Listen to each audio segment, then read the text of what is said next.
Hello, everyone, and welcome back to the Damage Report. I was just not going to do any more shows this year since I kept saying that last week was the last, but everyone's like, no, you still have a job you have to do. So here's what we're going to do. We're going to finish out the week. Why not? 2020 has been so good. Let's have a little bit more 2020. But let's at least have it be as good as possible by bringing in Francesca Fiorentini. How's it going, Francesca? Hey, last Monday of the year? Last Monday. And I got a soon feeling our Tuesday. luck's gonna change. I mean, I wouldn't bet on it ever. No, But I wouldn't. good to be Anyway, yeah, I'm ready to be done. I might do New Year's resolutions, which is like the way that I'm most superstitious is that I do still kind of participate in that and either think that they have some sort of special power or want them to have some special power. I think I'm going to participate in that. Are you a New Year's resolution kind of person? yeah, but like never go back and read your old ones. Oh no. Because that's rough. Oh, no. You're like right every morning, like, oh God. Yeah. Exercise 3 times a week. Yikes. But John, you believe in like goblins and dragons and you want those to be real too. Well, you want them to be real. I do, but that's different than believing it. But anyway, you know what's real? The fact that I'm at home. There was some chaos. It's 2020. Why should I be able to broadcast from the studio? So anyway, there's some temporary chaos that's being fixed or whatever. But our team is awesome. And so we were able to reconfigure everything. And it's like it's April up in here in the Damage Report, broadcasted from home once again. Some new board games in the back. Not everything's the same. But we do have in the building a couple of dogs who, despite my screaming, are sleeping with their heads right next to each other. And it's very adorable. And maybe I'll be able to show them a little bit later on. But what we do have for you is a full hour of news. We're going to be talking about the COVID aid bill, the bombing over the holidays, the Georgia elections, and even more. And then after we're done with the show, Francesca and I are going to be doing our second top 10 list. We did top 10 garbage people 2020 last week. This week, we're going to be doing the top 10 Trump goofs. Just funny, ridiculous things that he did. We're going to try to, they're not all light because it's Trump, but we're going to lighten things up a little bit. And those are going to be available later on today to our YouTube Tier 2 and Tier 3 members. So for those of you who are already members, thank you for supporting the show. For those of you who aren't, you can sign up and you'll get access to this, future, and the past top 10 lists. That said, please hit the like button and let people know that the stream is active. We'll be responding to your comments as we go. And with that, Francesca, you ready to jump into this thing? Oh, yeah. Okay. Oh, I can see people talking in the YouTube chat saying, got to get the likes up for puppers. That was a thing we used to do, and I'm going to hold you to it, okay? I don't know what number yet. We'll figure it out. Click the like button if you haven't already, if you want to see dogs. There's 2. A certain number of likes gets you 1, but the cuter one, you're going to have to like more. Oh, good things. Dogs do not understand you. Because that would be... One is actually gone now. I think she was offended. She's gone to go powder her nose because she's like, I'm going to be on camera. One of us should. Lynn Brown, thank you for upgrading your membership to Tier 2. And Tyler Pentecost and Dave Pigott's Piece of Pod, welcome to Tier 2. You'll have access to the top 10 list. Okay, now, with that, let's jump into this thing. So over the holidays, we were waiting to find out, would the Republicans and Donald Trump at least even pretend that they care about all the suffering going on by signing the already relatively mediocre stimulus COVID bill that had been waiting on Trump's desk, apparently. He waited until Sunday. So just yesterday, he did sign the bill. It's a measure that provides $900 billion, sort of, in pandemic aid and funds the government through September. So we've already broken down what that number includes and what it doesn't include. You can definitely watch those videos if you want more details. It's not great, and it ain't $900 billion actually going to the people. But bear in mind that just because the bill is bad, that's not the limit to what damage Trump can do. Now, Trump, like a week ago, was saying, no, I'm actually the champion of the people. I don't want $600 checks to people. I want $2,000 checks to people. I want people to no longer suffer. And so what I'm going to do is I'm going to head to Mar-a-Lago. I'm going to play golf, which we'll get to, and then wait for the unemployment enhanced assistance to lapse, because he could have signed it earlier. and then that wouldn't have happened. He just waited a couple of days. That lapse. So now if you're unemployed, God only knows when you'll get access to that aid. Maybe it'll pick up in a couple of weeks, but maybe it'll take longer. And so now for millions of unemployed Americans at Christmas, you're going to have to wait because Donald Trump was busy. He said he would work tirelessly over Christmas at Mar-a-Lago, and then he went golfing, as you're seeing here. He played golf at least 4 times over the holiday weekend. I don't need to play golf 4 times in my life. He played it in 1 weekend, and he was so busy doing that he couldn't get around to scrawling his seismograph signature onto the bill, and so people got a little bit more screwed over. Francesca, what are your thoughts? I mean, yeah, this was hours would have made the difference in terms of allowing people who are currently on unemployment to know that they will keep getting checks the next month or not, right? Like he could have signed it on Saturday and it wouldn't have lapsed. But no, he had to golf 4 times. Is he good at golf? Because he's terrible at being the president. He's terrible at being a father. He's terrible at being a husband. He's terrible at being a businessman. He's bankrupted casinos.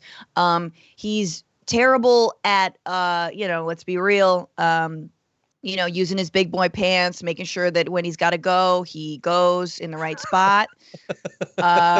So is he good at golf? Apparently he's not. Apparently he also cheats at that, which is super on brand. But yeah, I mean, all of this, I think, we'll get into what it means. But the fact is that Trump has been a fake populist from the beginning. He pretends that he's going to do the right thing for working Americans and then does not, because he has Mitch McConnell's hand so far up his you-know-where that and it moves his mouth, even though Mitch McConnell can't somehow get away with being that charming.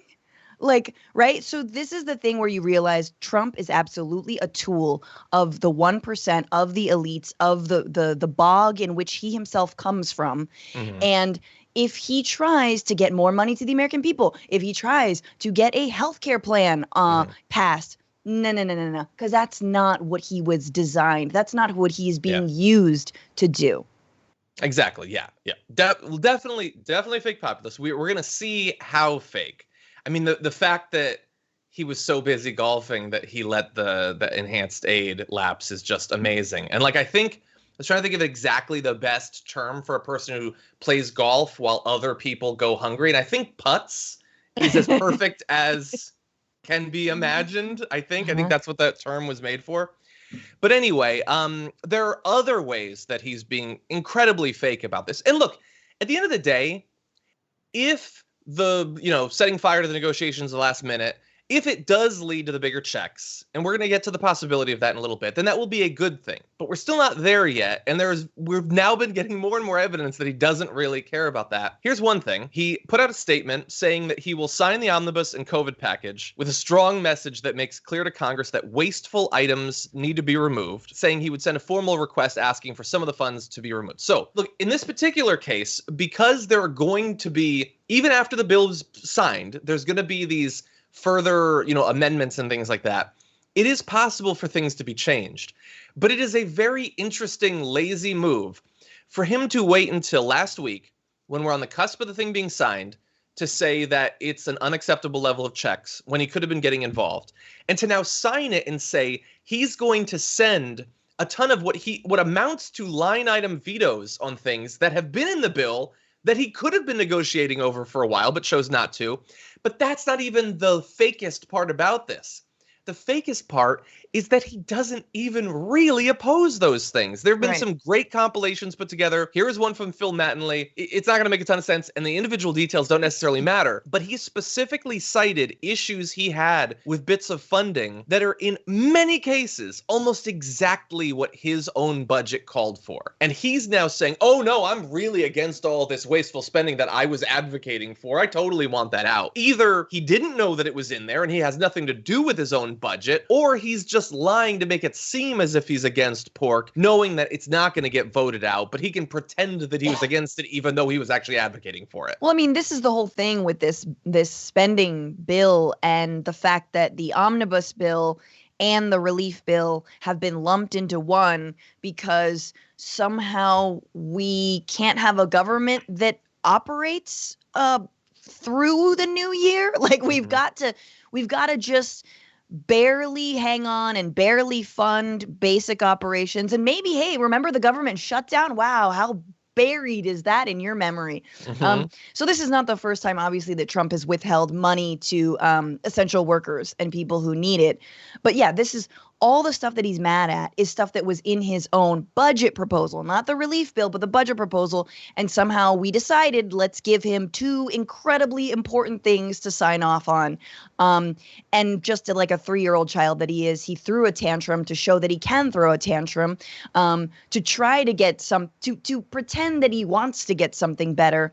And we'll see. Yeah, if he somehow miraculously does this, I'll eat my own words. That's fine. I will wear diapers for a week. I'll wear diapers. I will wear diapers if Trump gets us $2,000 stimulus. I swear. Now, I won't show it to you, but you could hear it squish. You could, I'll like move around for you.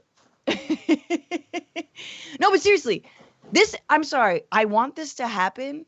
It's not going to happen because he cannot move the party at all. He's been unable to do that. They move him.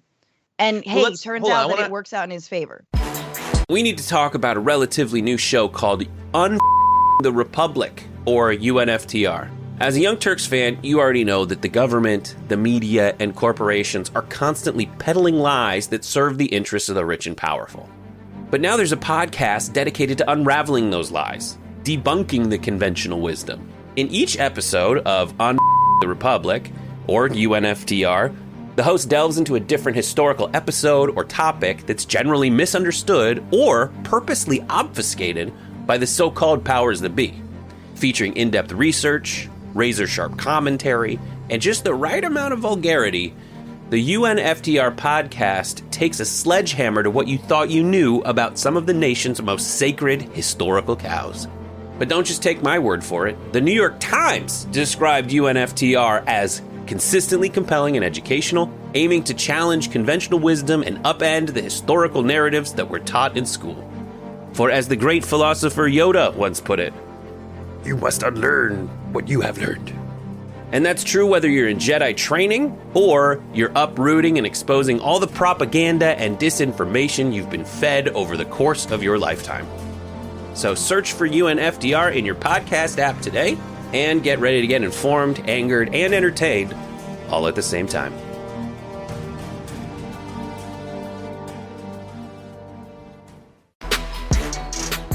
Trump has signed the bill saying that he wants the bigger checks that he's called for. Okay, good. There are other people in government who want that.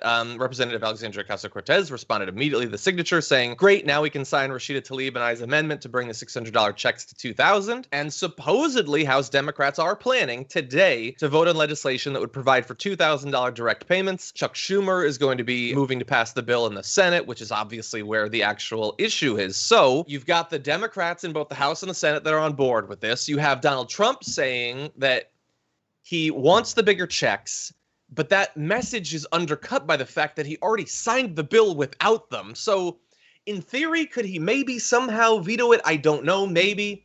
But like, it's feeling more to me like he just wants people to think he advocated for bigger checks, but isn't actually pushing for it. And as of right now, it is possible that we'll get them, but it ain't a guarantee. It's possible that this was just a ploy to help out the Republicans in Georgia or to help stroke his ego or whatever.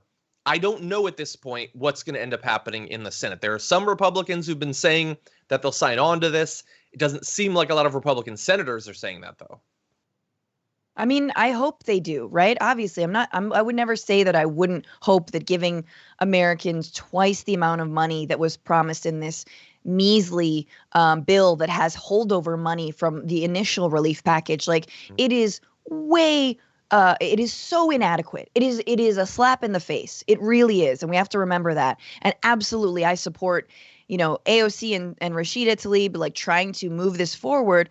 I hope they get more Senate, Republicans on board, and I hope they're forced to face themselves in the mirror when they vote no on this. I just don't hold out any hope that many of them, still have mirrors in their homes. And they're not, on Christmas Eve, on December 24th, House Republicans voted down this bill, right? They voted down this amendment to add, add money to that stimulus. My brain cannot do the math, but you know what I'm saying? I do, yeah. Yeah, and so we will see.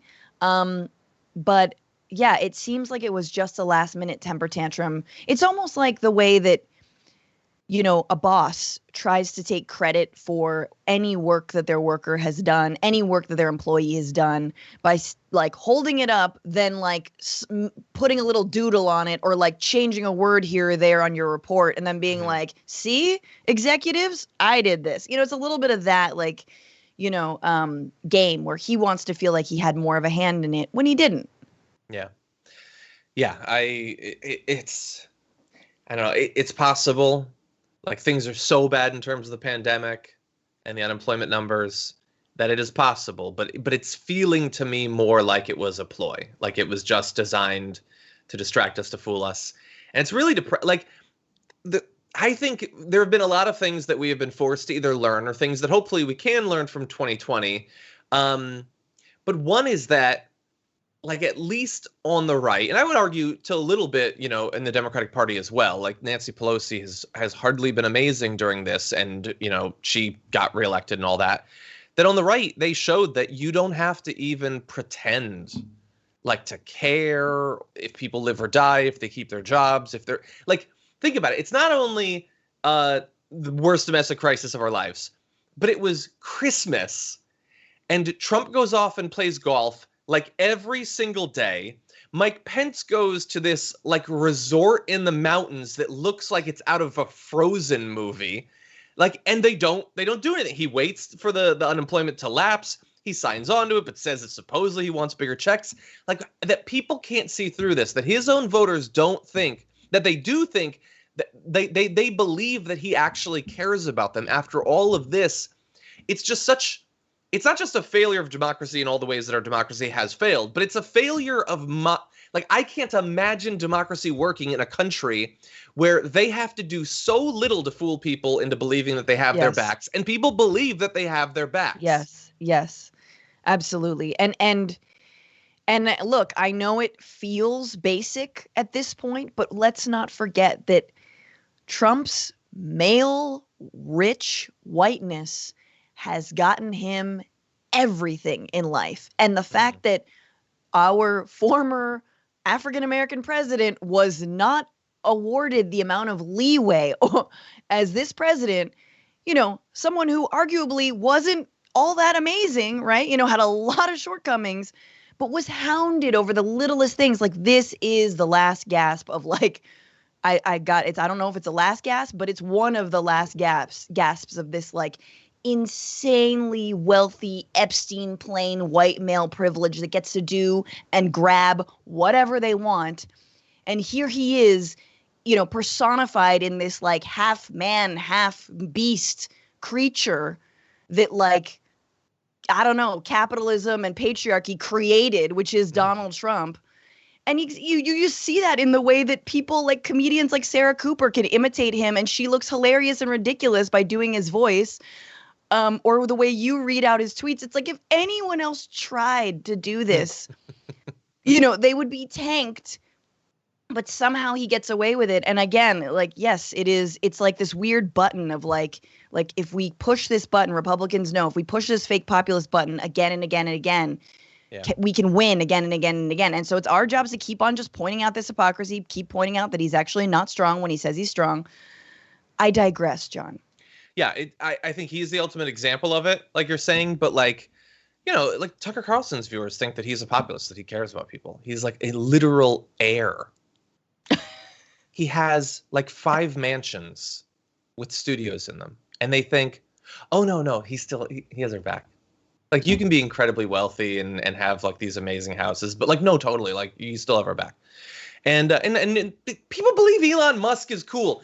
People get fooled into the most amazing, how could you believe these things? But people do. And a lot of it is aspirational. They believe that if I line, it's just cults. If I line up with this person and if I worship them, I'll get lifted up. Yes. You know, whether it's their tax cuts someday will trickle onto my face, or if it's like Elon Musk is going to tell me when to buy Bitcoin and I'm going to become a billionaire. It's just these crazy aspirational beliefs that don't have any basis in reality. Yeah. Look at your vitamin cabinet right now. Do you have any supplements that you were sold over the internet? It's a big clue. You might be being lied to. Okay.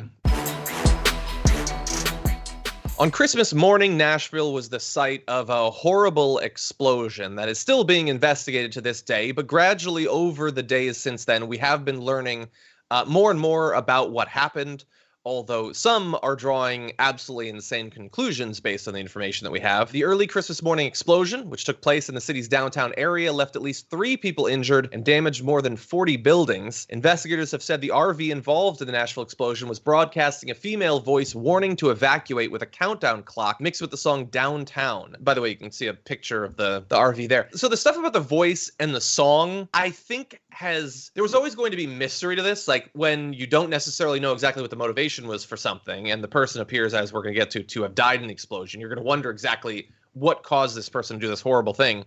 But the voice and the music, I think, made it more of a mystery and has made a lot of speculation spring up immediately around this.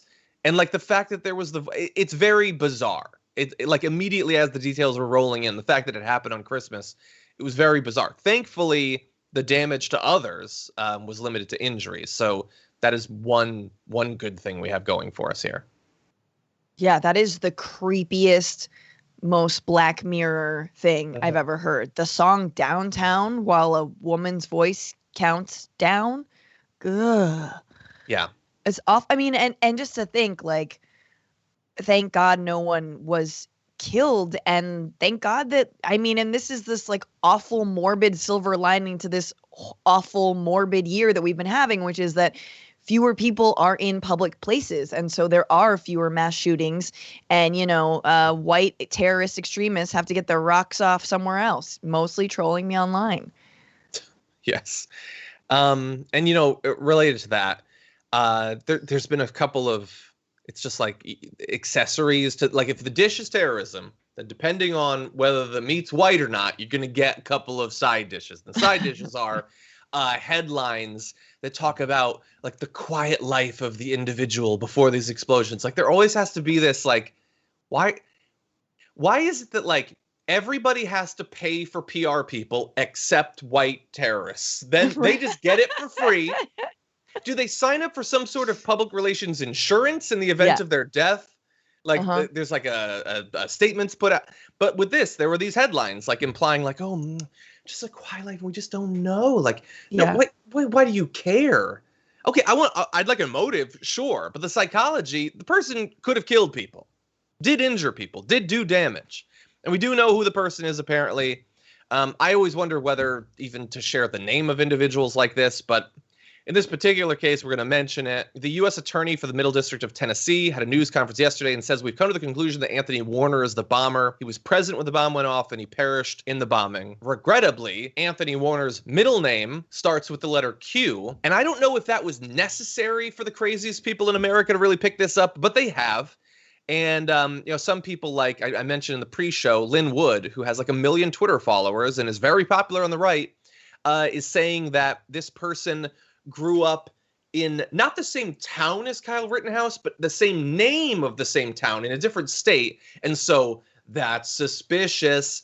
And they believe that this had something to do with the voter fraud, or maybe the Chinese sent a missile into America, or maybe America bombed with a missile, even though Trump is in charge of the missiles.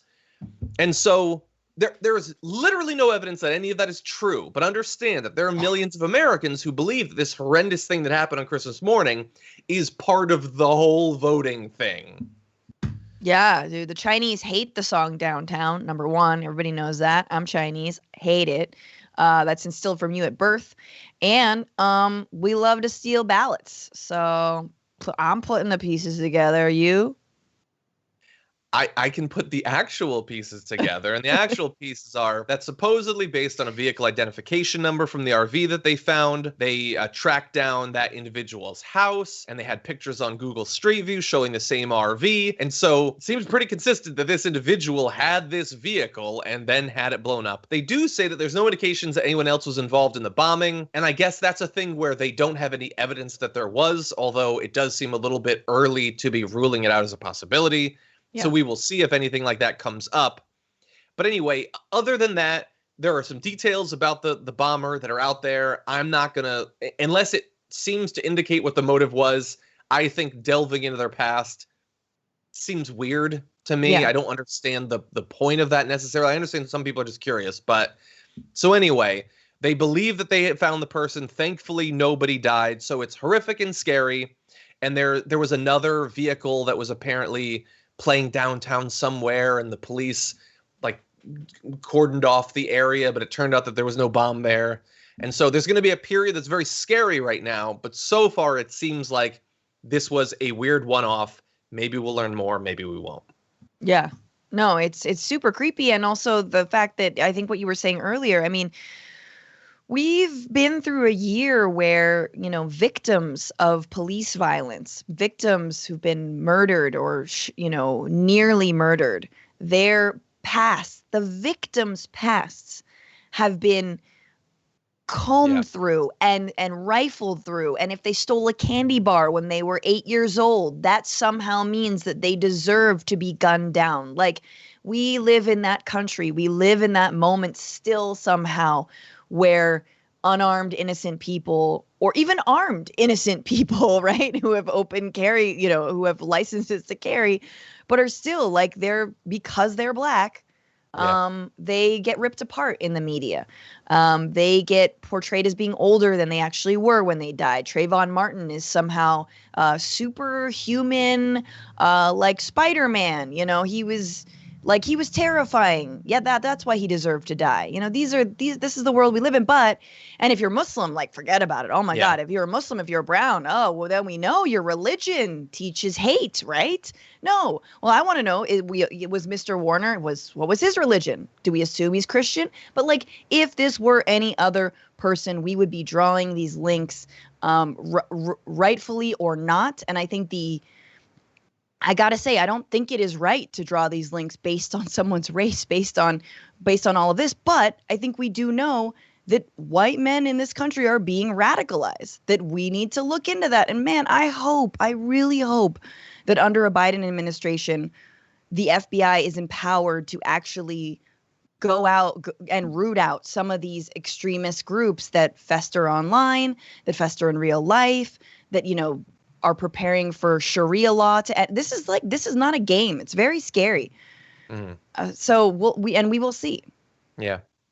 Yeah. I don't know how to solve the problem necessarily, but you do clearly have a problem when you have a white male act of terrorism, and immediately following it, all of these people who are in real time being radicalized pick that bombing up as evidence that the communist Chinese have taken Biden, and so we need to end democracy. And they're flocking to people like this Lin Wood. Like, yeah, I think we've got a problem with radicalization. And the thing is, like to some extent, it's harder to get people to see how dangerous it is because of how quickly it's been mainstreamed by the right. Yeah. That, like, these people are showing up on Fox News, you know, the biggest mainstream media outlet that there is. And so I guess it's just the other party, but this is every bit as crazy as any radical movement that you've seen around the world. We're just a few days out from these two runoff elections. They're going to determine in Georgia the state of the Senate going forward. And obviously, you know, a lot of money is being spent. A lot of people are voting, and we're going to get to those numbers. You also have Donald Trump, who's going to be visiting there today to try to boost turnout, make sure as many people vote as possible for David Perdue and Kelly Loeffler. In the meantime, though, some of Trump's biggest allies and advocates, people like Lin Wood, who is a legitimate crazy person, and there's no reason why in a rational country this person would be mentioned on a news show, but unfortunately, this person has quickly gained almost 900,000 Twitter followers by advocating for Donald Trump's lawsuits opposing the recent election. But it isn't always going in the direction that Trump would necessarily want.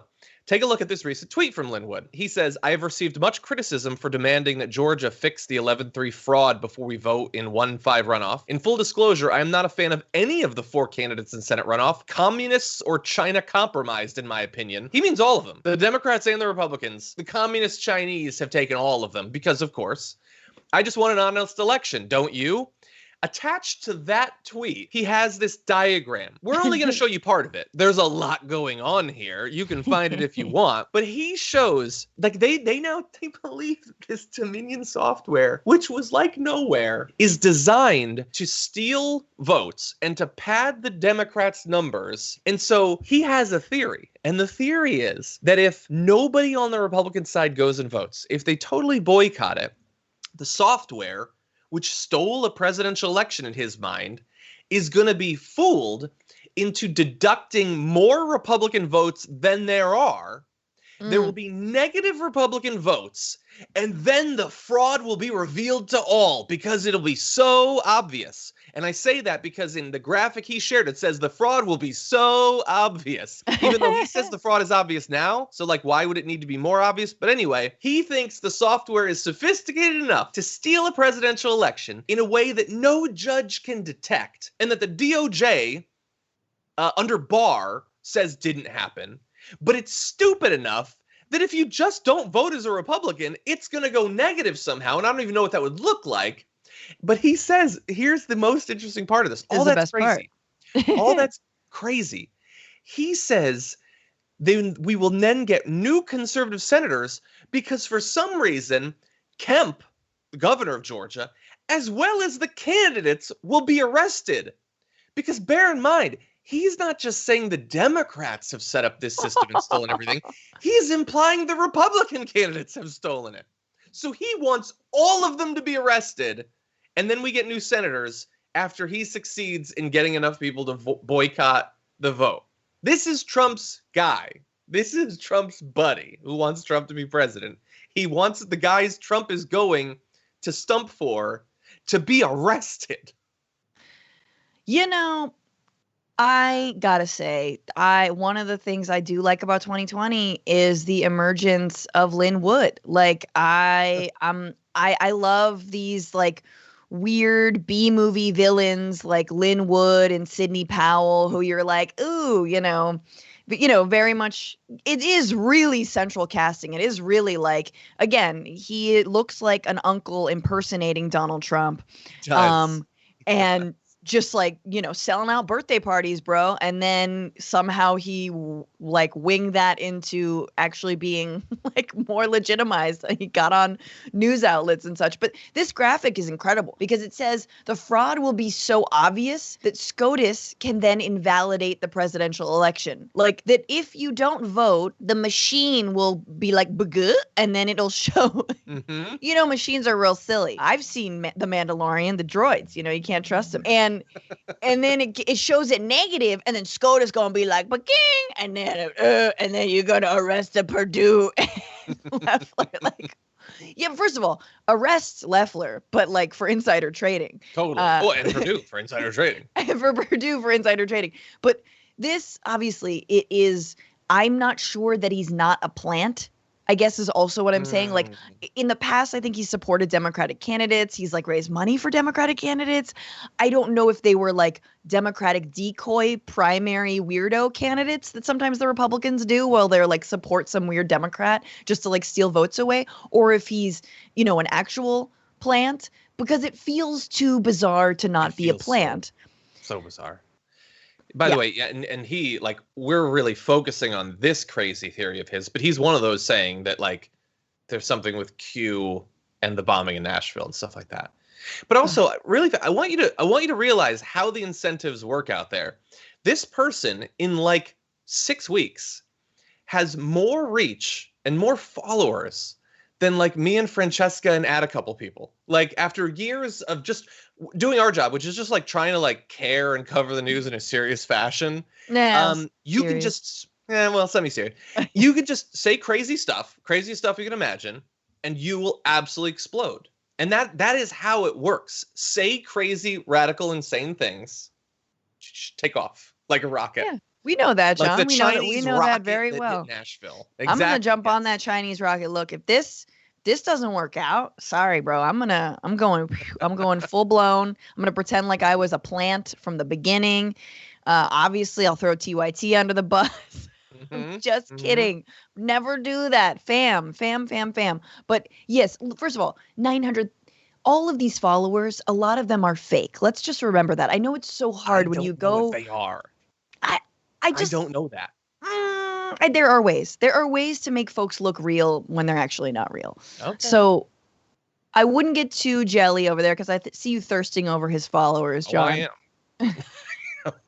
Anyway, no, not just him. Like it's amazing that I really wish there was more. Like there are people who have like, right-wing podcasts or YouTube shows, or like they're on Newsmax that like I've literally never heard of these people. And I can't imagine someone watching their content or listening to their content for more than 4 seconds and like massive reach. So something's going on. Tell them the lies they want to believe. I mean, this is the thing is like, tell people the lies they want to believe, and it comes from the right more often because the right is, I mean, look, there's a reason that the right wins at this, because when you believe in fascism, when you don't believe in the truth, when you just believe in turning everyone into a groveling work 3 jobs, no healthcare benefits, no labor unions, no protections, hey, it turns out it's real easy to unify your message and to just lie to people. Yeah. So racism, real easy to regurgitate. I think someone once told me like that Tomi Lahren writes her own stuff. I'm like, yeah, no effing like S word, all the swear words I can. Like, how easy it is? I mean, first of all, I don't know where you would come up with that stuff. I don't know what like, sort of like in a racist id you would have to do, but it's very easy to write like a 13-year-old like racist YouTube rants. You know what I mean? Like in the comments section. They write themselves, But yeah, and this is why it's harder. This is why you got to support this show. This is why you have to, these slow burns, the slow growth, you got to consume a lot of different media and encourage all your Trumpers out there and your, to also like start to expand. Don't just do Newsmax.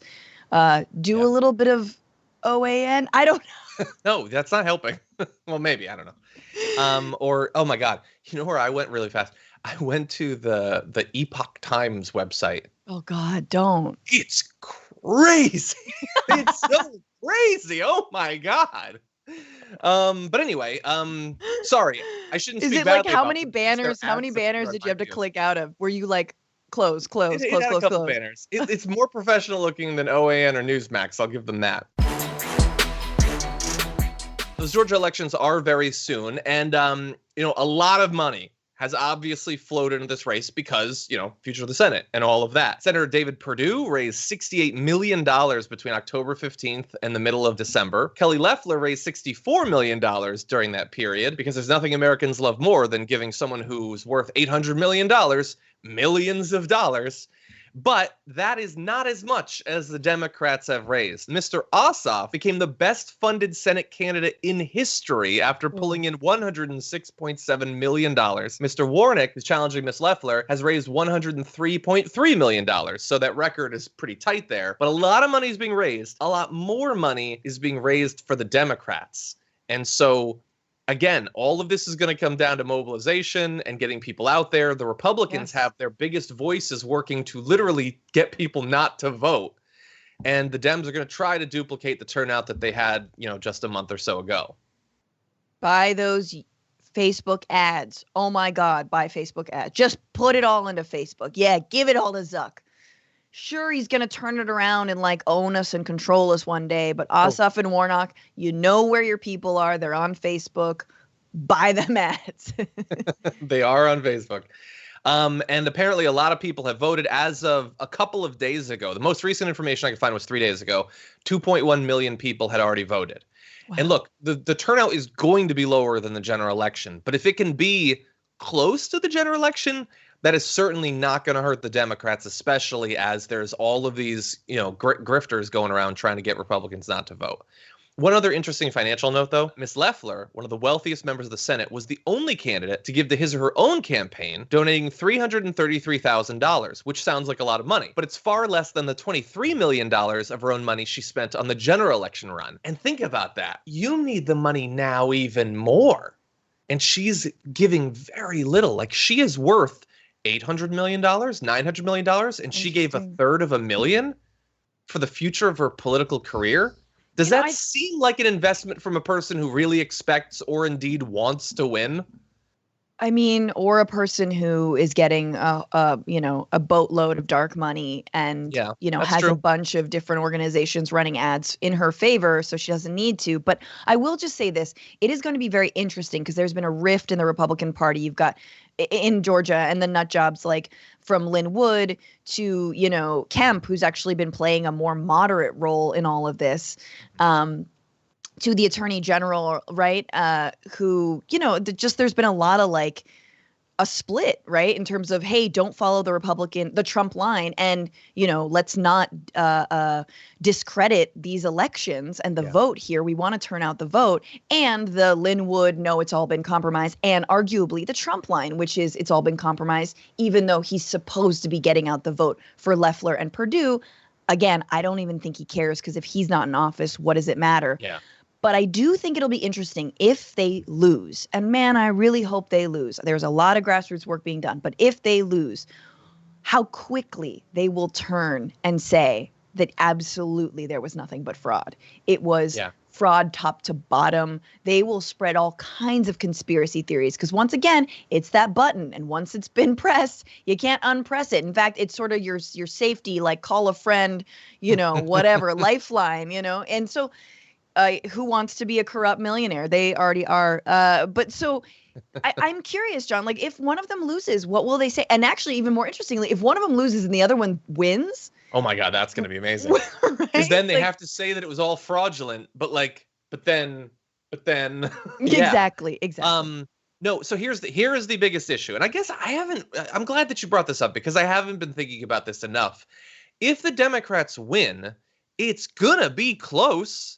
It's Georgia, and it's not a general election. So, I hope that they can win. But if they win, it's going to be by a point or two, right? Unless the right is really successful in demobilizing their voters. And I honestly think, I love to joke about it, but I think that a lot of these Georgia Republicans still want to have control of the Senate. And they know that the only way that they get there is by winning the election. So, yeah, they're going to challenge this so much. And now we're not going to be talking about challenging in 8 different states where they have to win in half of them to overturn the overall thing. They're going to be trying to overturn this. And Kemp has already been getting so much pushback, death threats, because he hasn't gone 100% along with what Trump wants. So God only knows, Kemp might turn to try to help out these two. It is going to be a massive and very consequential mess. Yeah, I mean, and I think just progressives, we have to keep focus on 2022 and make sure that I know we want to rest, but we can't. We get a day and then we got to get back out there and keep on building the squad, building our power, and making sure that we don't, cede any more ground. Yeah, I agree. We have got just a couple more weeks before some of the sort of go-to Trump personalities that we've had to become accustomed to over the past few years hopefully go away / get hired by CNN. One of them is Kayleigh McEnany. And just in time for her to mostly go away for a little while, Jake Tapper had this to say. Well, there are some people that are they're just so mendacious, I just wouldn't put them on air. Kayleigh McEnany, I never booked her. Jason Miller from the Trump campaign, I would never book him. I mean, these are just people who they just tell lies the way that, most people breathe. And there was no value in that. Okay, so a lot of people went crazy about this. Oh my God, Jake Tapper's saying it's not worth bringing her on. Now look, in his sort of defense, he says that he hasn't had her on. I don't know for sure that that's true, but let's say that that's true and he hasn't had her on or whatever. Okay, fine. Everybody else is like, yeah, she's a liar. Let's not have her on. It's like, dude, she's going to be gone in a couple weeks as a representative of don't pat yourself on the back now for weeding out the liars after they've already lost the election. It feels like stolen media valor to imply that now you're going to be fact checking. Also, she was a she was like on the payroll of CNN as a regular contributor, just touting the exact same Trump line, the exact same thing for years before she was finally the press person. In fact, that probably got her the job as the press secretary for this administration because of how her sycophantry, which is what I'm going to call it, even if it's not a word, it's a word in Kayleigh's brain, all through CNN, because they, still have Rick Santorum on the payroll. And they pretend to want to have this both sides BS, which, like, I don't know. I think it's important to have right-wing voices mostly to make fun of them, but they give them so much clout and they really lift them up and they have them so consistently on when they bring nothing to the table, especially when they lie all the time. So anyway, yay, Jake Tapper, I guess. You've also gotten owned by Kellyanne Conway as like a job for the first year of the Trump administration. Well, it's funny that you bring that up because right after that video, he goes on to say, I consider Kellyanne Conway to be a little bit different. She's really more of a filibusterer. She's more of a subject changer. And I think is it Brian Stelter oddly was like, yeah, that's what she is. Yeah. And I thought, no. Well, I mean, sure.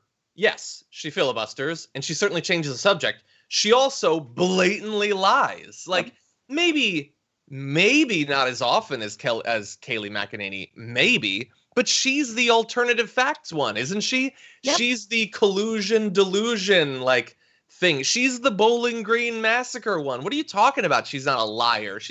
The fact that she lies is why we know who she is. She could have just been some anonymous Trump aide if she wasn't constantly making news by blatantly insulting our intelligence on a daily basis. So whatever points Jake Tapper, I guess, deserves for supposedly not having Kayleigh McEnany on, he is 100% defending Kellyanne Conway's honesty when she doesn't deserve any of it. Yeah. Oh, she just deflects. Yeah, that's another way of saying lying. Like she just gives me, other alternative facts. Literally, I mean, that made it's just funny because that kind of like, I don't know what he's trying to do because he already kind of made his name with the word alternative facts. And he was like, look, there's no such thing as alternative facts. Like he already got, I think, kudos to him and deserved valor for that one. But now to toot your own horn about Kayleigh McEnany, like coming out against the Trump administration and any of their stooges, like this late into the game is just awards you the slowest clap ever, especially if you're on TV. Yeah. Yeah, you put down the smallest violin to make the smallest clap, basically, for that. Like, oh, very, very bold to be against them now that they're not going to be in power any longer. And by the way, what I'm hoping is that this is at least forward-looking. Like, maybe Jake Tapper isn't going to be, like, heading up a panel with those individuals in, like, 2 months. Because are you sure that that's not going to happen? Kayleigh McEnany, in 1 year, we're not going to have forgotten who Kayleigh McEnany is. The media is going to, they can't wait to especially with the fact that Biden won. What's that? They might rehire her. I think so. I mean, is Jeff Zucker still the head of CNN? Don't think so. I thought that he's leaving. Person, but I'm not sure. But anyway, with Biden winning, they're going to want to show that they understand the right or whatever by bringing in Trump people.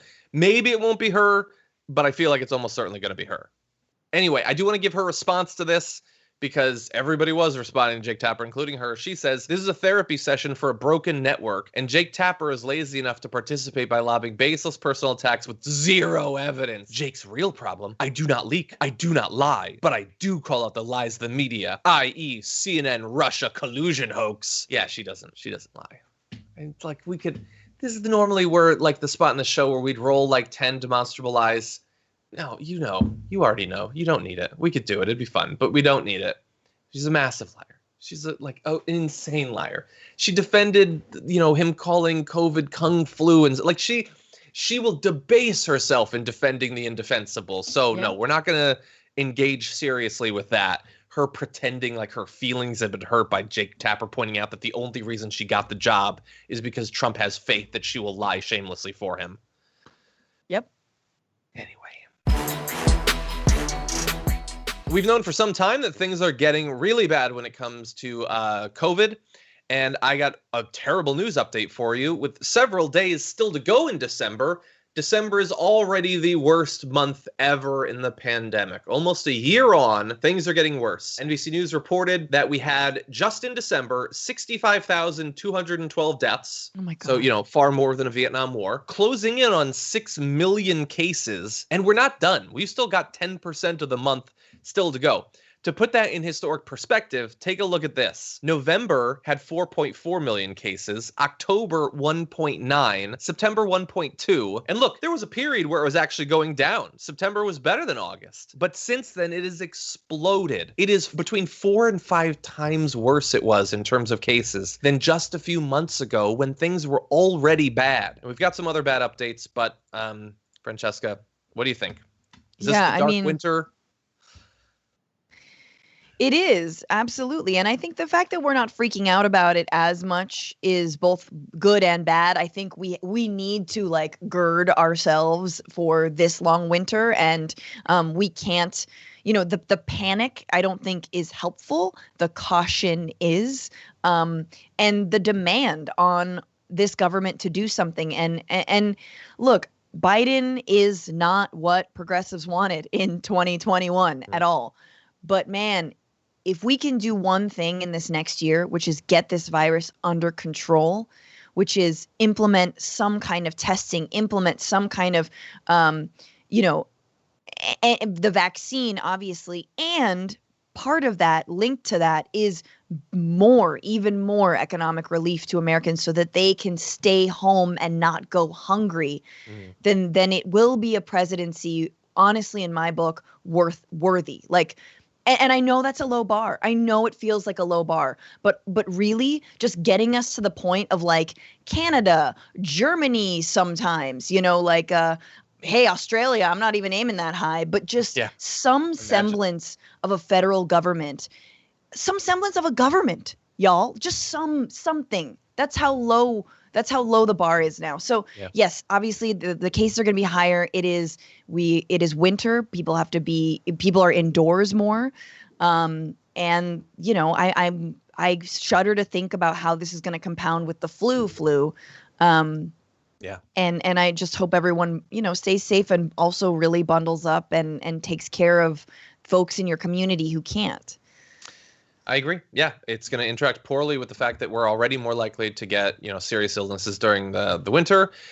We don't even know what's going to end up having happened with Christmas. I will say that, we found out in advance of Thanksgiving that the TSA had cleared more people than before in the pandemic. Well, Christmas was worse. They had more people that were flying.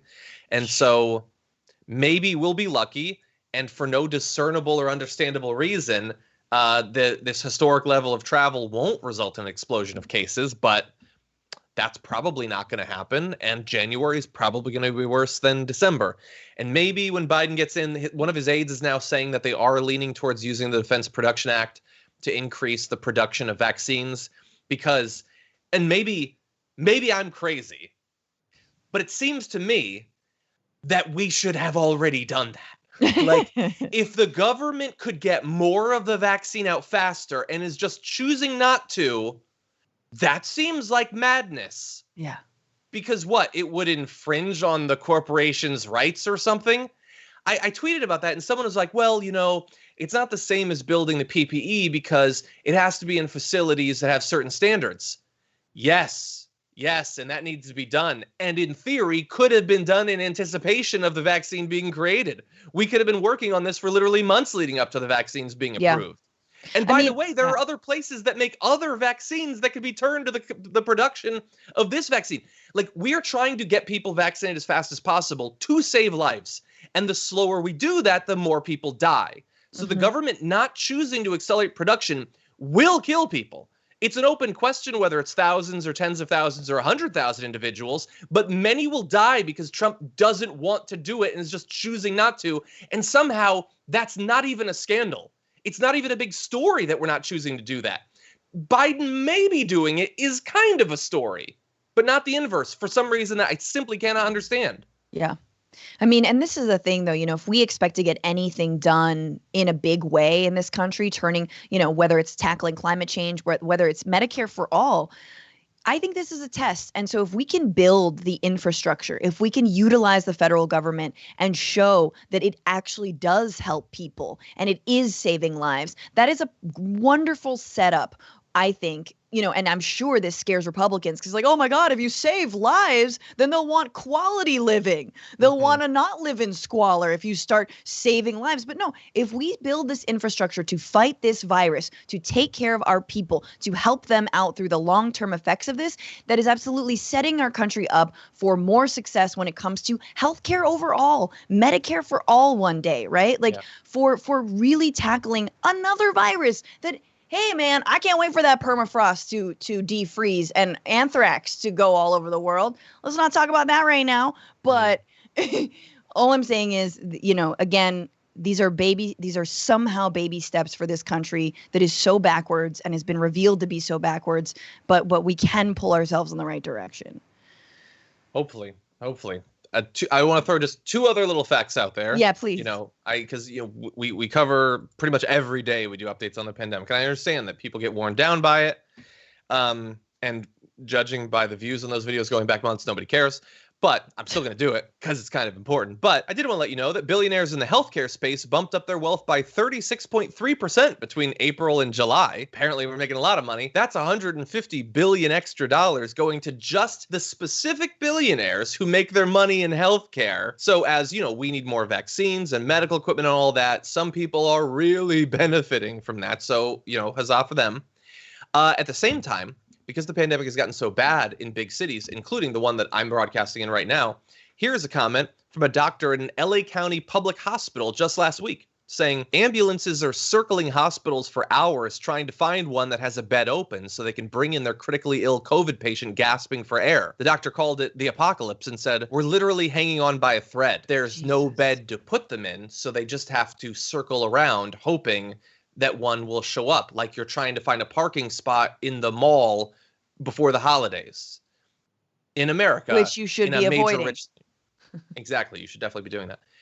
That's the state we're in. That is where we're at. And people are still like LA. It's exploding in LA for a few different reasons. I think that we have that faster spreading strain of the virus.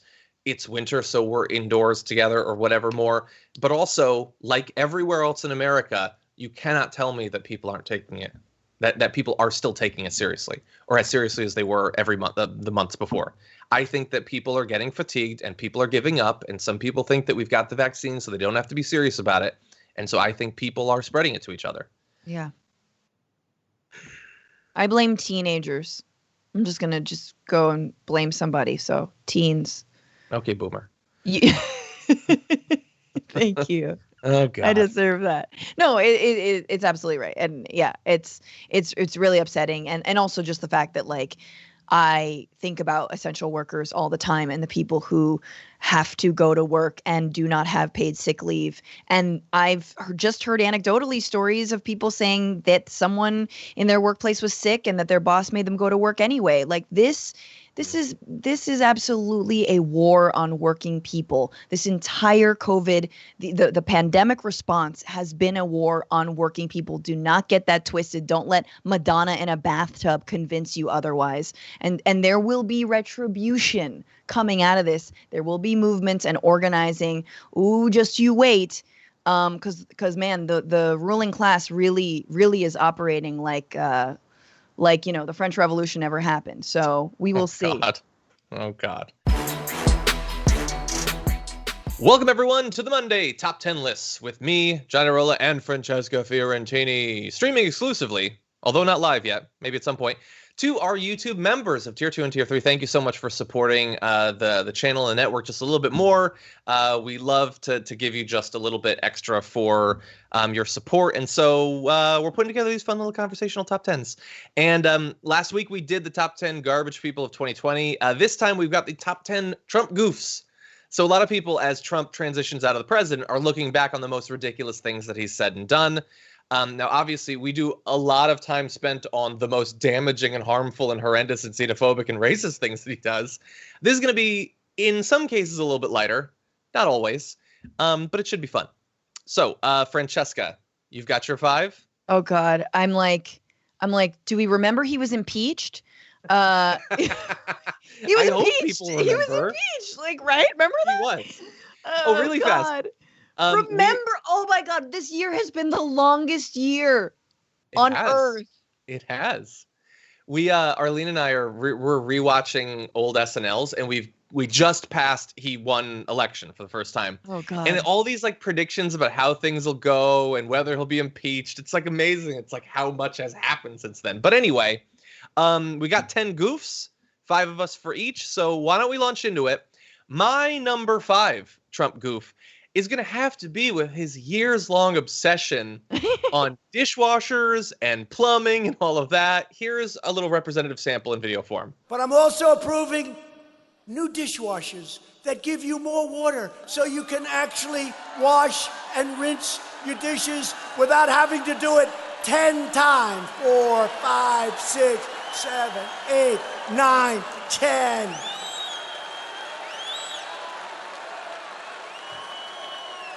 It was just months of, he's the president.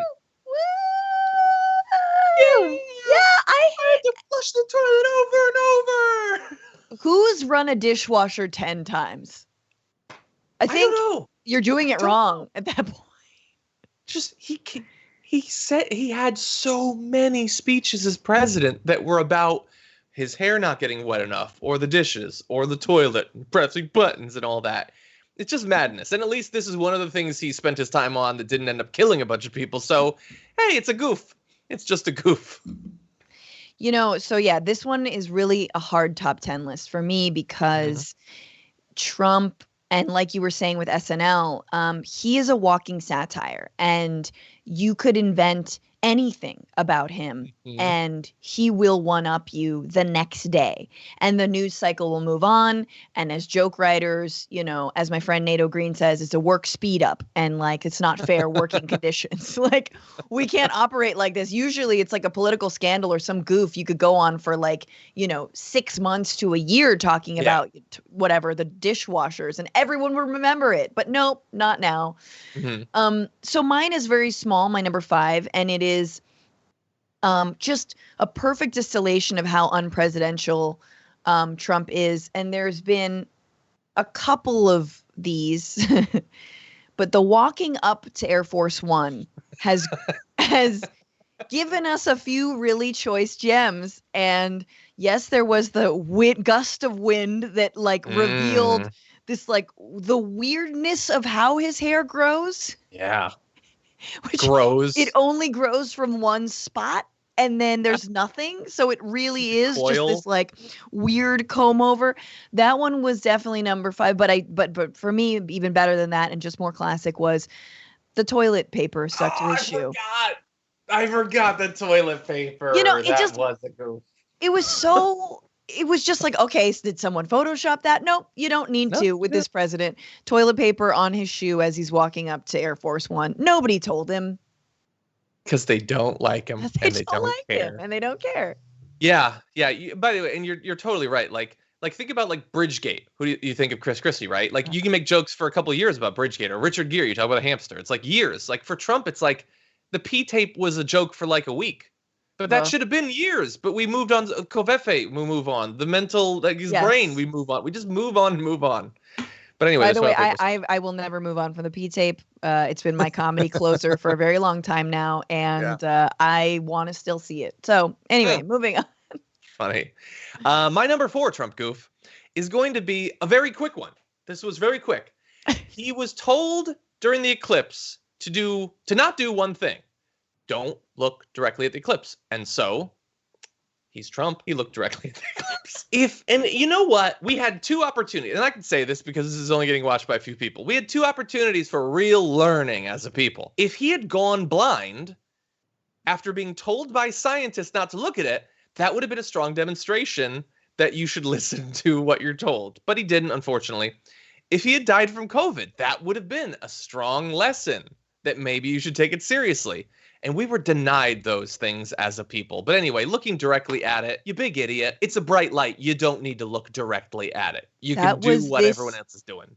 Oh no, that wasn't this year. That was a while ago. It was a couple years ago. Yeah. That was so classic. So once again, perfect distillation of how unpresidential and ridiculous this person is. Yeah. But again, he's our id. Look, truth be told, I looked at it. I looked at the eclipse. Didn't look at it. Come on. But I'm not the president.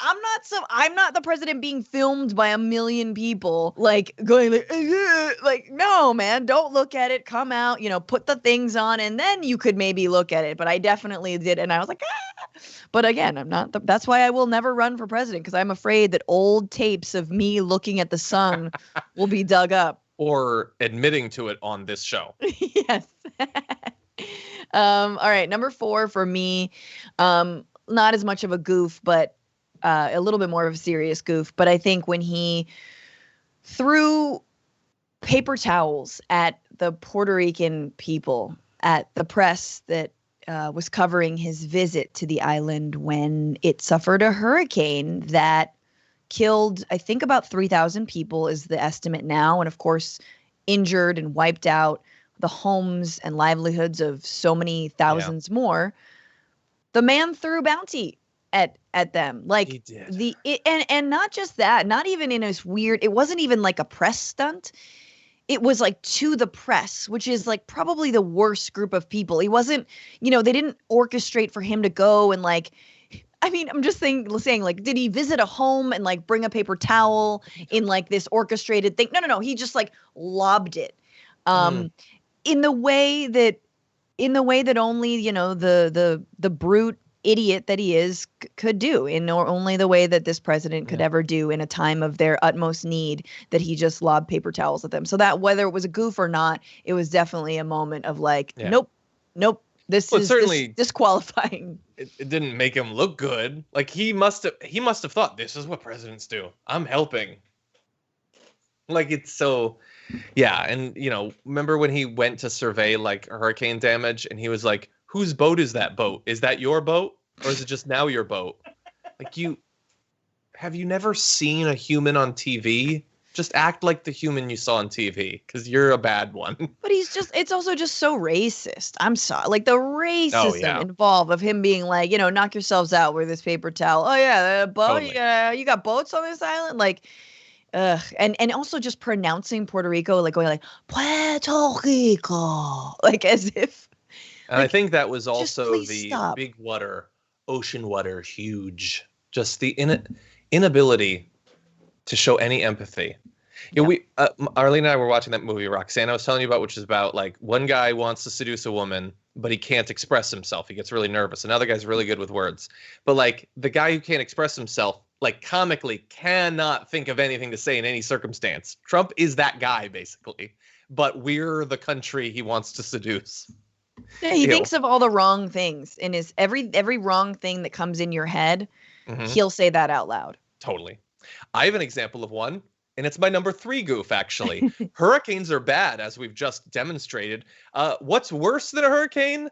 A radioactive hurricane, and he wanted those. During one hurricane briefing at the White House, Trump said, I got it. Why don't we nuke them? According to one source who was there. Oh, they start forming out the coast of Africa. As they're moving across the Atlantic, we drop a bomb inside the eye of the hurricane, and it disrupts it. Why can't we do that? Asked how the briefer reacted, the source recalled he said something to the effect of, sir, we'll look into that. He wanted to nuke a hurricane. Now, this is a goof because he didn't actually nuke as far as we know. He didn't nuke the hurricane. If he had, that would have been a disaster. But this is just a goof because he didn't. My God. I mean, yes, it is. He's just like, I've seen Armageddon. Just send Bruce Willis up there. Make sure Steve Buscemi is tied up. Like, I don't want to miss a thing. Yeah. That's the way his dumb brain, like Dr. Evil was a better villain than Trump is years ago. Totally. What's your number 3? Number 3. Let's see. There's a lot of runner-ups, and so I'm like, and I know I'm missing some because you sprung this on me last minute, John. Last night. Okay, so last night. You're right. But I do have another show that I do. I know. And I edit it until late into the night. Okay, so I think this was at This was at the prayer breakfast. I think all of his prayer breakfast moments have been utter disasters to a community that technically he's supposed to be impressing. And so I believe this year in February, before or when he knew about COVID, he held up like acquitted, like a newspaper that called him acquitted at the prayer breakfast. This was after he was not actually formally removed from office, but he was impeached. And he uses prayer breakfast to basically, I think this is not the first time he's done this. He just like uses them as if they were another rally when they're not. They're supposed to be this moment of like being humble and being, like, I don't know, praying, doing whatever it is religious people do. But I will say, related to that, okay, this is still my number 3. Anytime Trump prays is like such a goof. Like, do you see the way, like, anytime he prays and he's got these like religious leaders touching him and he makes the like duck face, like he's just like like so, you know how little kids, when they're told that what smiling looks like and they only do their eyes and they go, they don't really get it. They don't get that's like Trump with praying. He's like, it's just when you purse your lips, like, dear God, I want a pony. Like that's him. Yeah. He can't do it. Like the holding up the Bible upside down, the 2 Corinthians, which do you like, Old or New Testament? Both. I'm really a both. Like, he can't even fake being an actual Christian. No. Yeah. And the Bible moment is definitely part of that the fake Christianity. And the turning everything into whatever he'll go to like, was it like a Christmas party or something like that? And he starts talking about how many electoral college votes he got. Like, it's like, dude, context. What event are you at? Make it about that. But he can't do it. My number 2 goof. Oh, I did read it. Okay. So I didn't want to make this number 1 because my number 1 is like, it is going so far rather than admitting that you were wrong. So my number 2 is just going to be, this is the least goofy in that it was damaging, but it was so, just in this one instance, it's so gooftastic. So here he is getting really curious about science. Because you see it gets on the lungs and it does a tremendous number in the lungs. So it'd be interesting to check that. So that you're going to have to use medical doctors with. But it sounds interesting to me. I would like you to speak to the medical doctors to see if there's any way that you can apply light and heat to cure. That if you could, and maybe you can, maybe you can't. Again, I say maybe you can, maybe you can't. I'm not a doctor, but I'm like a person that has a good, what. But sir, you're the president. Deborah, have you ever heard of that? The heat and the light relative to certain viruses, yes, but relative to this virus? Not as a treatment. I mean, certainly fever is. Oh God. Every part of it. So obviously that was the bleach and the UV light thing, which is absolutely harmless. But his he thinks, wait, light. What if you take the light and the heat and you apply it as to cure? And I'm not a doctor. I've just got what. A good what. But if you have a good what, you think that you off the top of your head are going to come up with something that they haven't thought of or tried? That whatever crazy idea, if it had any chance of working, that they wouldn't already be working on it.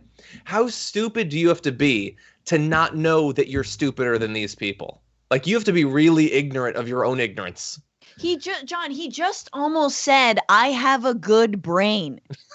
Said he had a good, which he has said. Which he said before. If any other president had ever said the words, I have a good brain, or even worse, I got a good brain, which I think he might have just said, got a good what.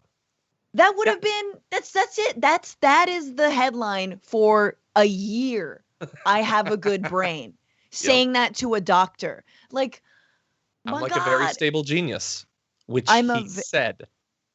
I'm a very stable genius.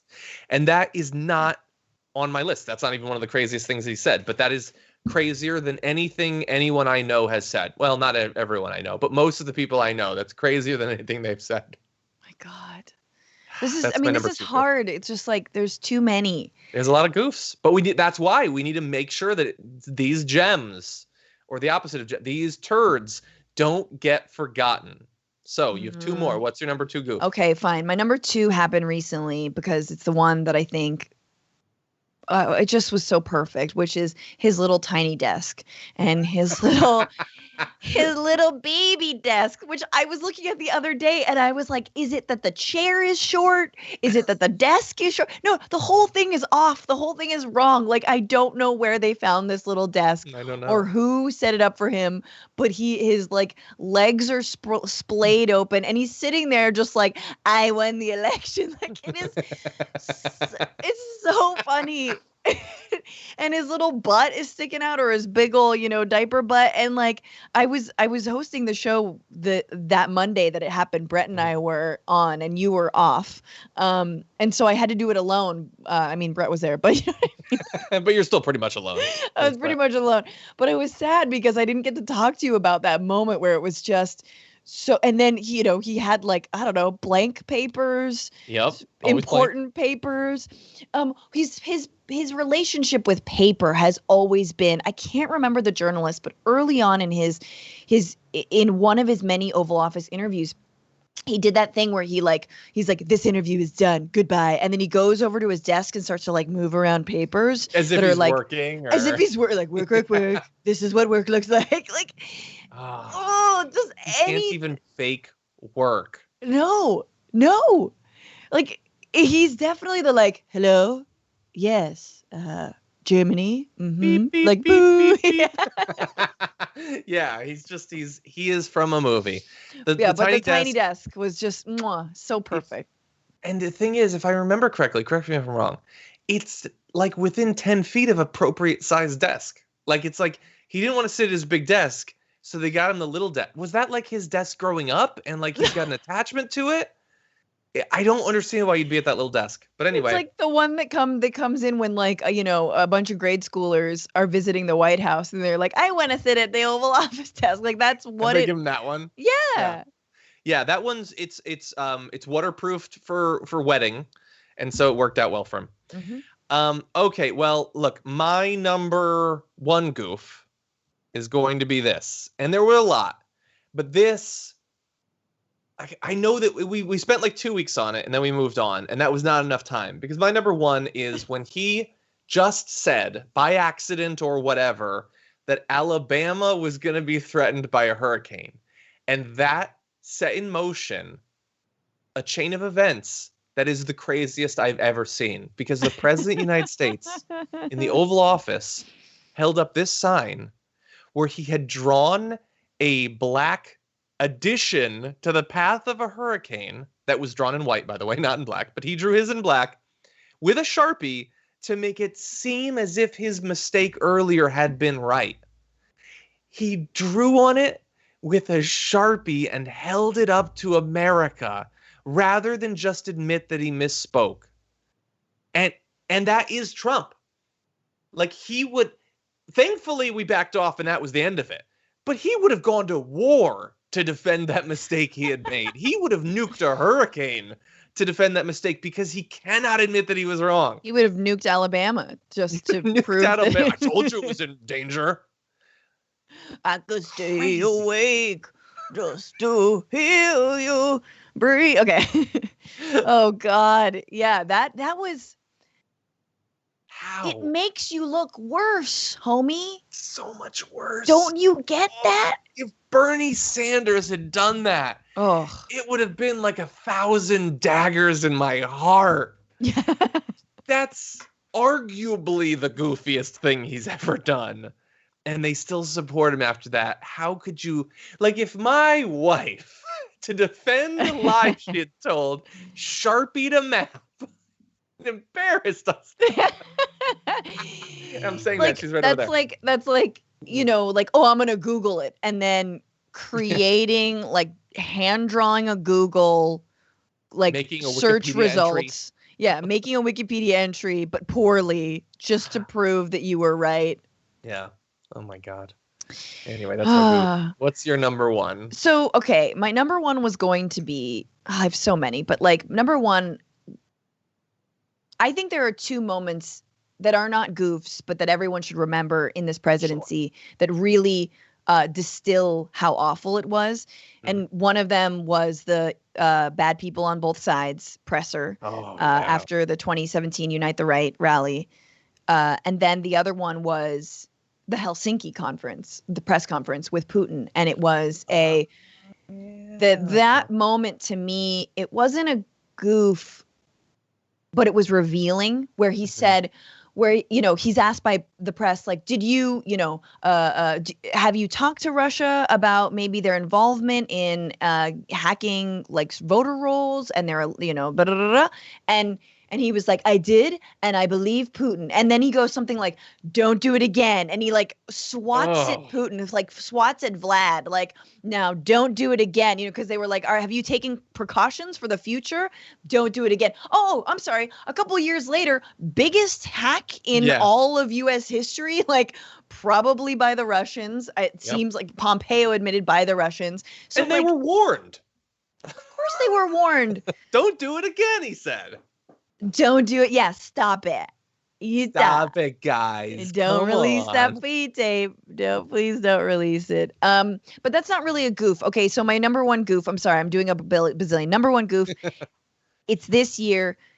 It is doubling down on maybe a mistake, but the 4 seasons total landscaping company was the most brilliant, and they're still going with it. Like, granted, it wasn't necessarily his goof; it was like his team's goof, but it's the same thing. But like, he chose them.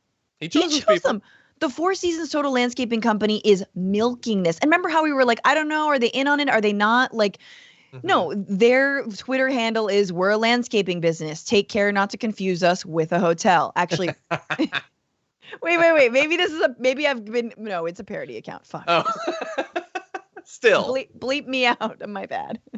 It's a good thing this isn't live. But that to me was so gorgeous and so brilliant. They are selling T-shirts on their website that say "Lawn and Order." So whether or not that is a parody Twitter account, Lawn and Order is definitely not. So yeah, that was just don't show up, man. But they did. They showed up and they did it there. I mean, and he has kept Rudy Giuliani through all of this after all of these goofs. It's a goof a minute, basically, and he's still kept him. Giuliani, so no, that's totally come fair. Come on, Giuliani. Were there any other honorable mentions? I mentioned a bunch of them, but I did like Yosemites. That's true. Yosemites is just brilliant. I really like the moment. It's not really a goof, but when there was maybe a gun in the crowd and he like jumped and had to like all of his security jumped on him. I just thought that was funny to me. And I know it's not funny if there's an attempt on someone's life, but it was funny to watch him run scared for like 5 seconds. I enjoyed that. Yeah, I think when the UN laughed at him, he just had to stand in that group of world leaders all laughing hilariously at him. That was oh my God. Yes, I forgot about that. The petty feud with Greta, where like he insulted her and then she made it her Twitter bio. It's just so funny that he lost multiple rounds of a feud with a little girl. I just love it. She was so great. Yeah, because he was so mad that she got chosen as Person of the Year instead of him. He's the president, and he's still desperate for recognition. But anyway, yeah, there's a lot of goofs. Okay, well, great list. Thank you, Francesca. Thank you, everybody, for watching the video. Everybody who's a level 2 or level 3 member, and feel free to let us know if there's top 10 lists you'd like to see in the future. I'm going to try to pick them a little bit more in advance so that I don't stick Francesca at last minute with it. So we'll come up with something. And we'll have one for you. No, I'll just read the whole email next time. That'd be a start. Look, how dare you? Thank you. Thank you, John. The whole Trump thing, Trump, the media people around him, his family and inner circle, all of it is one big grift machine. And they have been trying to enrich themselves for a long time. That did not stop once the campaign started. And joining us now to break down some amazing reporting is the Washington correspondent for Business Insider, as well as the author of Piety and Power, Mike Pence and the Taking of the White House. Tom LoBianco, welcome back to the Damage Report. John, thanks for having me. Good to be back. Glad to have you here. You worked on an article for Business Insider, along with a friend of the show, Dave Leventhal, talking about Jared Kushner's actual involvement in one of these little operations. What were you able to discover? Yeah, sure. This is called, the name, it's a shell company within the Trump campaign. It's called American-Made Media Consultants. And, where I started with this, and, Dave had heard about this, We'd known about this for a while. He actually wrote about this back in July with Campaign Legal Center, filed a complaint about them. He sort of approached it from the campaign finance side of things, and I approached it from the Trump world side of things. And what was so fascinating about this is American-Made Media Consultants spent $617 million out of a $1.26 billion effort to reelect Donald Trump. So you would think that spending half of all that money, which, for anybody is a ton of money, they would have a pretty good handle on where it was going. And I'll tell you that, for months, what I heard from inside the Trump campaign, from people close to the president, was just confusion about this thing.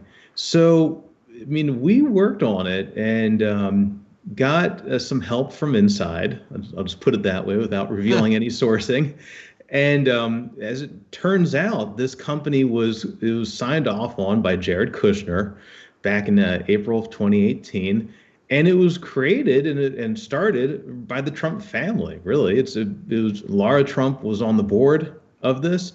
Eric Trump's top deputy, a guy named Alex Cannon, replaced her on the board later. It's John Pence, the nephew of Vice President Mike Pence. He was on the board as part of this. And they spent a ton of money. And, there's still a lot of confusion about, where exactly did that money go? We were able to piece together some of this, but there's still a lot of questions about where it went. And I think the thing that's just befuddling to me is how much the top people in Trump's own campaign, they're all very top level people, obviously with the exception of Jared Kushner, I think, didn't know where this was going. And it's really I don't know, it's really stunning. Even for Trump world, it's kind of stunning. Well, yeah, I guess people thought we had discovered the story of grift in the campaign with Brad Parscale and he's got a nice car, maybe he got himself some money. We don't know for sure, like you said, what happened with those more than $600 million, but this is certainly a group that has not necessarily been shy about enriching themselves or funneling money through Trump-owned properties and things like that. The fact that it's secretive even inside of the Trump inner circle really stands out. But really fast, just for context, the people affiliated with the families of both of the candidates setting up a shell company to direct the money, is that a thing that we have seen with other campaigns historically? Did Barack Obama have a company like this, or Clinton, or George W.? Well, what this was modeled off of, which frankly is equally, perhaps not equally opaque, but still quite opaque. You've seen this from Obama's campaign and from the Mitt Romney campaign, is sort of moving money out through a single advertising vendor. So, the TV ads that you see on, in between football games on Sunday or whatever, these gauzy shots that are pro-Obama, pro-Romney or whatever, anti-Romney, anti-Obama. There was a model for this, which is spending directly through these advertising agencies. You'd pick one. Trump or Obama used a Democratic firm called GMMB. I forget the exact amount that they used. Romney did something a little bit different. He created effectively created an advertising firm called American Rambler. And what's interesting is if you go back to the context of where this was in the moment of the Trump campaign, the reelect and everything, back in spring of 2018, Brad Parscale had just been elevated as the campaign manager. And there was a lot of consternation behind the scenes about him paying himself out of the campaign. His Giles Parscale, and then eventually Parscale Strategy some other different companies. There was a lot of consternation about that. So, what we found out and reported on was that this was originally an effort to kind of clear up those concerns that the Trump family members had about him. What they did was they had a meeting over at the Jones Day law firm, famous, that's where Don McGahn, former White House counsel, came out of, Bill McGinley, number of other folks. They had a meeting over there with the Republican election super lawyer, Ben Ginsburg. I always, this might be simplistic, perhaps too simplistic, but whenever I think about these things, I always seem to come back to that, I think it was like a 2008 HBO movie, Recount, with, Kevin Spacey is in there. I think he plays Ron Klain, and Christopher Warren, or one of those guys, John Hurt, I can't think, plays Christopher Warren. Anyway, there's a character, Ben Ginsburg, Republican super lawyer, has a starring role in this movie. And I would encourage everyone to go back and watch it. I think we largely avoided a repeat of a Florida 2000 disaster, but all in all, these are still huge players. I mean, the guy for the Democrats is now the chief of staff for the White House. Yeah. Ben Ginsburg is the guy who advised them and said in this meeting at Jones Day Law Firm, and said, hey, on 2012 on Romney, we created a thing called American Rambler, and this is, maybe you could use that. Now, this is not American Rambler. This is not an in-house ad agency. It is 1, 2, 3, 4, maybe 5 steps further than that. And frankly, it's still hard to tell exactly because we don't have all the answers on this. The way that American-made media consultants worked was the Trump campaign would consult with the vendors who were purchasing advertising, doing digital, radio, TV, et cetera, for them. And they would negotiate directly, and then the payments would come from the shell company. And a lot of these arrangements were, fairly typical, but they also hid a few things. Let's put it that way. They, among other things, it hid payments. These are things that were not publicly disclosed. They hid payments of salary to Kimberly Guilfoyle, the longtime girlfriend, or kind of longtime girlfriend of Donald Trump Jr., and Laura Trump, the wife of Eric Trump, and a board member of the shell company. And, look, we've had Democratic, after we broke this story about a week and a half ago or so, we had Democratic reps Ted Lieu from California, Kathleen Rice from New York, Mark Foucan in Wisconsin, all asked the FBI and the FEC, the Federal Elections Commission, to investigate this, look into whether any laws were broken here, because it is a potential felony if you're using campaign funds to enrich yourself. That's a big question. We don't know that directly, but that's one of the questions they posed in their letter requesting an investigation. It's also a violation to not disclose campaign payments. And that, I understand that the FEC has been nothing if not dysfunctional under Trump, and in large part because he wouldn't make the appointments to the FEC. But Biden's coming in, and we now have new board members of the FEC. So it is refunctional now. And as it is refunctional, there's a question of, okay, was $617 million laundered, and were any laws broken in that process? It appears a likely yes, at least in terms of disclosure, but still so many questions around this, and just a ton of questions around this. Yeah, and I want to turn to the disclosure. This is obviously a gigantic amount of money, and it's not dark super PAC money that's sort of technically disconnected from the campaign, but related to it. This is the actual campaign. Yeah. So the fact that we don't know where all this money went, is there an inevitability to finding out? Or is it possible that they're going to continue to stonewall as they already have? And especially, like you talked about the possibility of the FEC under Biden being more functional. Is it Biden has indicated in some areas that he's not interested in looking backward and investigating illegality. Has there been any indication that campaign finance might be an exception to that philosophy? Yes. So on terms of finding out, what was so funny about this, and I don't know if it inspired us more than usual, but whenever you tell a reporter that you're not going to find something, they just really want to find it more. And there were people around the Trump campaign. There were Trump advisors who seemed to kind of use this over the summer as a cudgel to really bludgeon Parscale to try to push him out, and it worked. And there were a lot of questions around that. But one thing I noticed is that after the election, interest from certain sectors in this operation, the shell company, and uncovering it, died down. And I had people starting to tell me, like, yeah, look, you're never really going to find out about this. Maybe your window of opportunity might have closed here. So many other things going on, just trying to brush us off the story.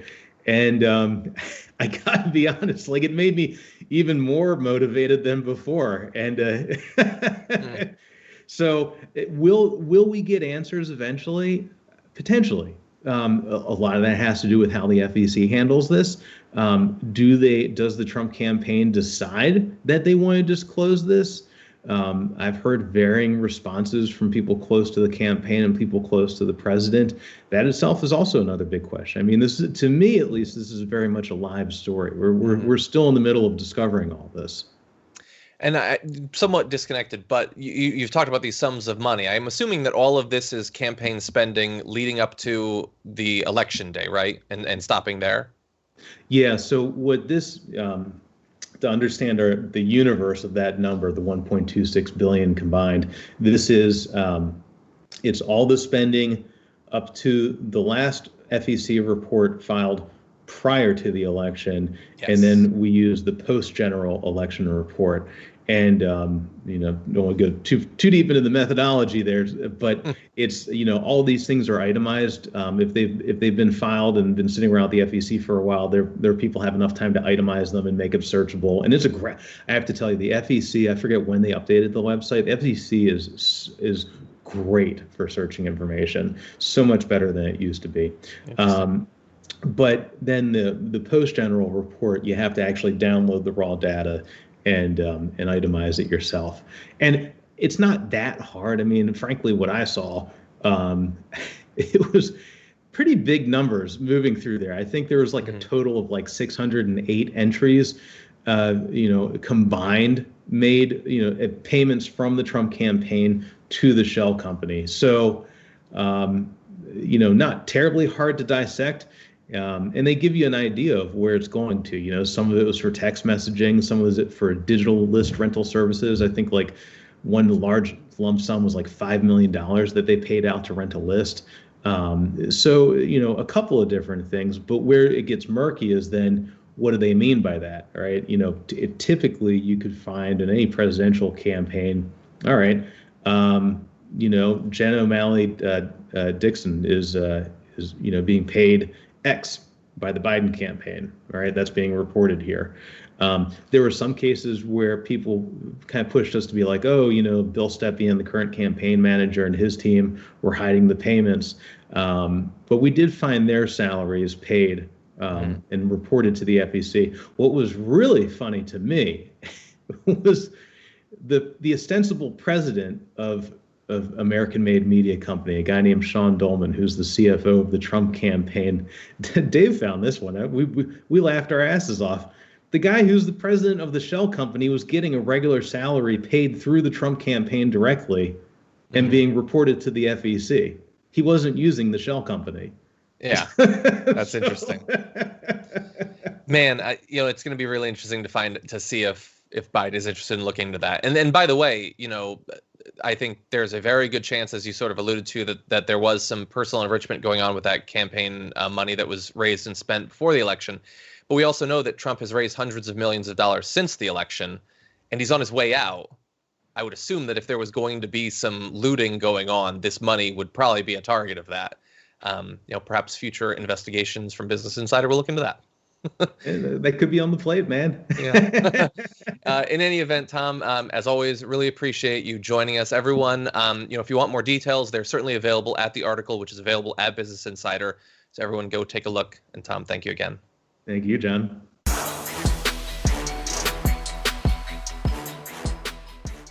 Thanks for listening to the full episode of The Damage Report. Support our work, listen ad-free, access members-only bonus content, and more by subscribing to Apple Podcasts at apple.co/TYT. I'm your host, John Adarola. I'll see you soon.